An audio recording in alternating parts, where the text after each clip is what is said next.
names are Dr. Carol Vidal, a child and adolescent psychiatrist, and Dr. Jennifer Reesman, a neuropsychologist who works with children with learning and physical disabilities. Doctors, thank you both for being with us. Dr. Vidal, let's talk about the toll. We have now, 2 years worth of evidence on this?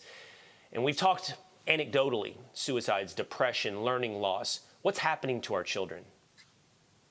We've seen as mental health professionals worsening in severity and also in the amount of need for mental health services. And part of the motivation for this piece was that we have seen a trend in Maryland public schools, at least, to close whenever there's a problem in the school, right? Whether it's staff shortage or teachers being stressed or behavioral problems in children. And we saw during the pandemic that virtual learning caused a lot of problems in terms of not only academic development, but also mental health and even physical health with increased obesity. So by closing schools again, which we thought was obvious that it wasn't working, was just causing more of the same problems. And we were concerned about it. And basically what we were trying to say is that this is unsustainable. And as much as we can offer mental health services, we need some sort of prevention at the educational level where we offer some consistency for children. Yeah, let's take a look at this really quickly.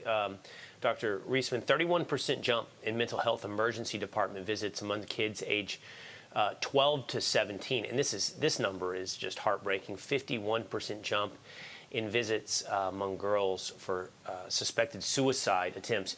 Dr. Reesman, I sit on this show and we do these stories week after week. They come in kind of one at a time. We know that, by the way, there's not enough psychiatrists out there to meet the demand for mental health when it comes to children. You focus, by the way, on those with disabilities, and that's a whole nother angle to this as well. For example, just for example, those with hearing loss. I mean, masking for 2 years. What a toll on those who have to read lips.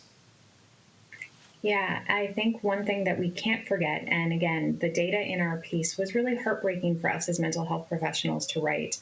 And it's something that we've seen again and again up close and personal. In my practice and my work with children with disabilities, I need to reiterate to your audience, and I know that you've done a good job of sharing these pieces, but virtual instruction is not the same as quality in-person education, and it's especially not accessible for many students with disabilities, for those with hearing loss who are unable to access captions, for those who might have blindness or have low vision concerns. Sitting you in front of a tiny Chromebook screen is not the same. And so when we make these policy-wide decisions that affect entire districts, we cannot forget that many students are just left behind when schools close their doors.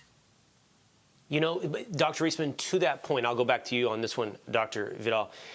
I think parents know. I think anybody with children, I had 2 children who did remote learning for way too long, and we all saw the toll.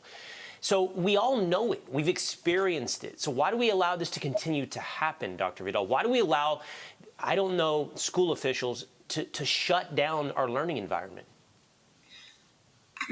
I mean, I think as parents, we have the same questions. And I think one of the concerns that we are not talking about enough is that these type of interventions are hurting mostly working parents and their children, and the children that need public schools the most. So while we're seeing sort of a change in terms of the way officials are talking about it, our Governor Hogan has been vocal about wanting to keep schools open, and President Biden made a comment also about having to have 5-day school days, and even our Maryland State Board of Education said that it was important to keep schools open 5 days a week. We need more than just talk. We need actually people to make sure that that happens. Our superintendent last week in Baltimore County sent a letter saying that their goal was to keep schools open. So there is sort of a change in the way that we're talking about it, but we're still not doing what needs to be done to ensure that schools are not closing, right, because we're supposed to stay open for especially public schools that serve vulnerable children that need the schools. Yeah. Dr. Reesman, quickly, last word to you. We need our schools to be open. Public school is a public good, and as mental health professionals, we can tell you that open public schools are a safety net. They are the bare minimum of what we need in order to keep all of our children across the United States healthy. And we need to look at the health of the whole child. So we beg of you, if you're watching and you're in a decision-making capacity, keep the school doors open, all hands on deck, improve substitute teacher pay, do whatever is needed, but keep those school doors open for our kids.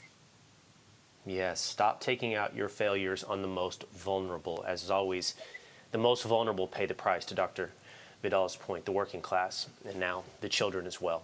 Okay, thank you both, doctors, for being with us this morning. Thank you for having us. Thanks.